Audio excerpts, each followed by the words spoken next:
סינסטזיה היא לא קסם, אלא תופעה נוירולוגית שבה החושים מתערבבים יחד ויש סנכרון חושים. מה זה אומר? קול הופך לתדר בצבע שאפשר לראות אותו, למילים יש טעם, מספרים וימות השבוע מרחפים במרחב. מחקרים מראים שכ-4% מאוכלוסיית כדור הארץ הם אנשים שנולדו עם המוח הסינסטזי. לאורך ההיסטוריה היו מי שהפכו את החוויה הזאת למנוע ליצירה וחדשנות, כמו שאלון ציין, מוצרט, ניקולה טסלה והאמן וסילי קנדינסקי, הם רק חלק קטן מרשימה ארוכה של סינסטזים ששינו את העולם. אזי אני סמדר ויש לי סינסטזיה, אני אחת מתוך ה-4% מאוכלוסיית העולם שנולדה עם מוח סינסטזי. לא במקרה, אלא בתורשה גנטית. אמא שלי, המשפחה של האחים שלי, כולנו שבט סינסטזי אחד גדול, בבית שבו צבעים, צלילים וריחות מתערבבים, המציאות שלנו היא מסע פסיכדלי.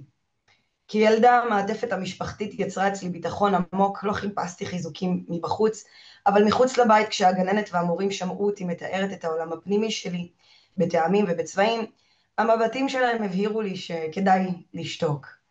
כך העולם הפנימי שלי נשמר בעיקר למשפחה. התקופה הכי קשה עבור סינסטזי כמובן גיל ההתבגרות, היה לי קושי רב בתקופת התיכון ושונות נוירולוגית שהובילה אותי למחקר להבין את המצב שלי. בגיל 18 גיליתי שזה נקרא סינסטזיה. מוח אחר, נולדים עם זה, יש מחקרים והמון מחקרים, יש עוד אנשים כמוני שרואים את העולם כמו שאני רואה. כן, הספרה 5, גם עבורם בצבע כחול. והנה ההבנה שאני לא מוזרה, אלא מכוותת אחרת. פתאום היכולות שלי שהשגתי בזכות הסינסטזיה, הכניסו אותי לרשימה של בני אדם מוכשרים ופורצי דרך, שלא ממש מצאו את מקומם בחברה הרגילה. הספר, Wednesday is Indigo Blue, שנכתב על ידי ריצ'רד סיטוויק ודייוויד איגלמן, היה המפתח שלי, הבנתי איך לעבוד עם המוח הסינסטזי שלי, יחד איתו ולא לנסות להתאים את עצמי לחברה. כך הבושה הפכה לגאווה. להציג את עצמי כסינסטזית הייתה הדרך הכי פשוטה להסביר למה יש לי שמיעה אבסולוטית ואני מסוגלת לנגן על כל כלי משמיע, ולמה אני מדברת למעלה מ10 שפות באופן שוטף. כשהייתי מתארת לאנשים שאני רואה קולות בצבעים, הייתי נתקלת בכל מיני דרכים מעניינות להסתכל על הסינסטזיה שלי. מישהו פעם אמר לי, אז את בעצם רואה עילות. האמת, לא ידעתי מה זה עילה. אנשים סיפרו לי שצריך לבלות שנים במדיטציה כדי להגיע למצב הזה, לראות צבע סביב האדם. עבורי פשוט צריך להסתכל על המילים שיוצאות לו מהפה, זה נקרא טיקה טייפה סינסטזיה. הקשר שלי עם אמא שלי הוא דוגמה נוספת, היא מרגישה דברים לפני שהם קורים, והיא מרגישה את הגוף שלי על הגוף שלה.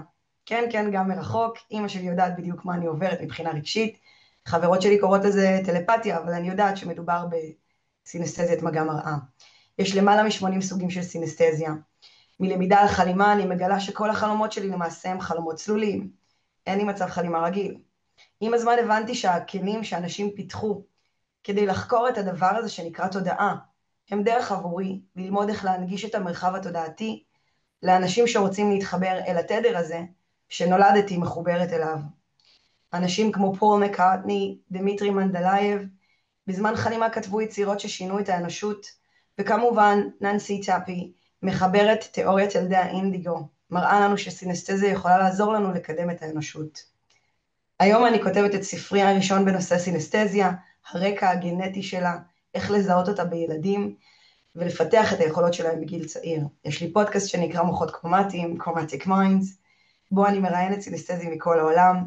אני לוקחת חלק בעמותת מצפה, שם אני כסינסטזית וחוקרת את התודעה, מנגישה את הכלים האלה לכולם, חלימה צלולה, ESP, טלפתיה, כי הכל מתחיל בתקשורת, ומילים הן תדר שיוצר מציאות. אם אתם סינסטזים, אתם מוזמנים ליצור איתי קשר, הקהילה שלנו בישראל רק הולכת וגדלה.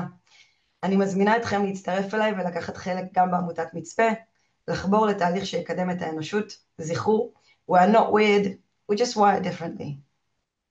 תודה רבה לכם.